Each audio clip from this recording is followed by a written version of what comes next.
കൂട്ടുകാരെ,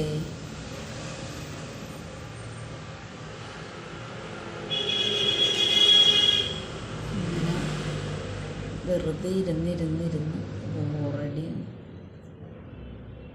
എങ്ങോട്ട് ഇറങ്ങി പോകാനും പറ്റാൻ. അപ്പം ഇന്നലെ എറണാകുളത്തപ്പൻ്റെ ആറാട്ടായിരുന്നു. ഞങ്ങളെല്ലാ വർഷവും പോണതാണ്. ഇന്നലെ പോയി കഴിഞ്ഞാൽ, രാവിലെ പോയി കഴിഞ്ഞാൽ പിന്നെ ഇന്ന് രാവിലെ വരാറുള്ളൂ. അത്ര നേരം അവിടെ തന്നെ ഇരിക്കും. ആറാട്ടൊക്കെ ഭയങ്കര ചടങ്ങുള്ള ഒരു ഇതാണ്. അപ്പം ഭയങ്കര തിരക്കായിരിക്കും. അതും കഴിഞ്ഞിട്ട് അവിടെ ചുറ്റും ആറാട്ട് കഴിഞ്ഞ് കഴിയുമ്പോൾ ചുറ്റും അവിടെ പറയെടുപ്പുണ്ട്. അവിടെ ആ പരിസരത്ത് കടകളും വീടുകളും എല്ലായിടത്തും പറവിടും. അതും കഴിഞ്ഞിട്ട് വെളുപ്പിനാകുമ്പോഴേ തിരിച്ച് പറ വന്ന് കയറുള്ളൂ.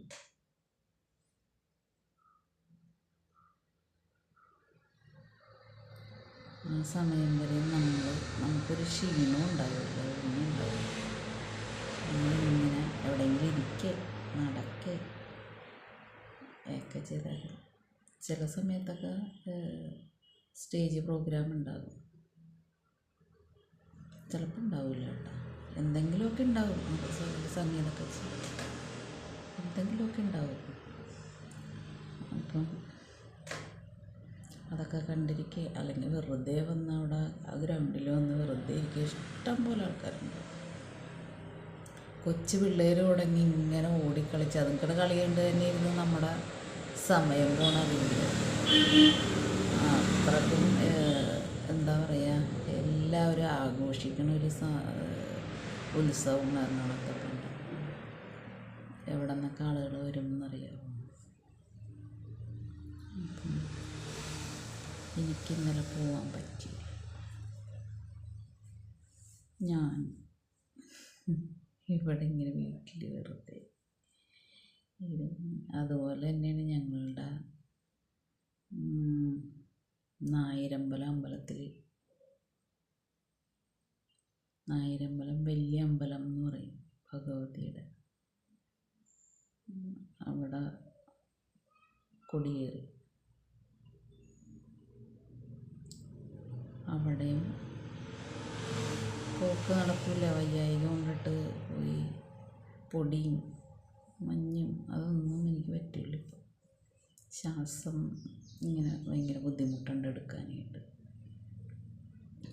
അപ്പം അതുകൊണ്ടിട്ട് അങ്ങനെയുള്ള സ്ഥലത്തൊന്നും പോകാൻ പറ്റില്ല ഇപ്പം.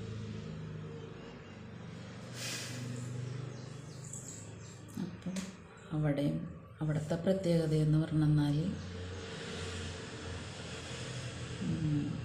തീയാട്ടാണ്.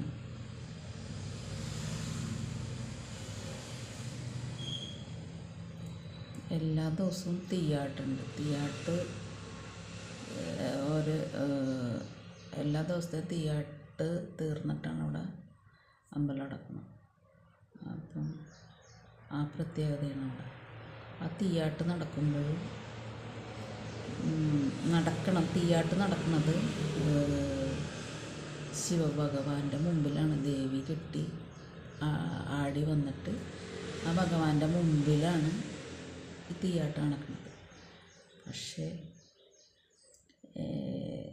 എല്ലാവരും പറയും ആ നട ഒഴിഞ്ഞ് നിൽക്കണം എന്ന്. അതെന്തുകൊണ്ടാണ് അങ്ങനെ പറയണതെന്ന് മനസ്സിലായിട്ടുണ്ടായിരുന്നില്ല. പക്ഷേ അനുഭവം കിട്ടി. ആ തീയാട്ട് നടക്കുമ്പോഴത്തേനും ആ ഭഗവാനിൽ നിന്ന് ഒരു എന്താ പറയുക, ഒരു ശക്തി ഇങ്ങനെ പുറത്തോട്ട് വരുന്നുണ്ട്. ആ ദേവി ആടുമ്പോൾ ഭഗവാനും അവിടെ ഉണ്ട്, ആ ദേവിയുടെ കൂട്ടത്തിൽ. അത് നമ്മൾ എന്താ പറയുക, നമ്മൾക്ക് കാണാൻ പറ്റണില്ലെങ്കിലും ഞാൻ അനുഭവിച്ചറിഞ്ഞതാണ്. കാരണം എനിക്കറിയില്ലായിരുന്നു അതിൻ്റെ നേരെ നിൽക്കാൻ പാടില്ല എന്ന്. അപ്പം എന്നെക്കാളും മുമ്പ് എൻ്റെ കൂടെ വന്ന ഒരു പെങ്കൊച്ചാണ് അവിടെ നിന്നിരുന്നത്. അവൾ ഇങ്ങനെ തലകറങ്ങണ പോലെ ഇങ്ങനെ വന്നപ്പോൾ ഞാൻ ചോദിച്ചു എന്ത് പറ്റി തലകറങ്ങുന്നുണ്ട് എന്ന് പറഞ്ഞു. അപ്പോൾ അതിനെ കൊണ്ട് അവിടെ ഇരുത്തിയിട്ട് ഒരു സ്ഥലത്ത് ഇരുത്തിയിട്ട് ഞാൻ പിന്നെയും വന്ന് അവിടെ നിന്നു. അത് കഴിഞ്ഞ് രണ്ടാമത് നിന്നത് കൂട്ടത്തിൽ തന്നെയുള്ള വേറൊരു പെണ്ണായിരുന്നു. അതിനും ഇതേപോലെ തന്നെ തലകറങ്ങി.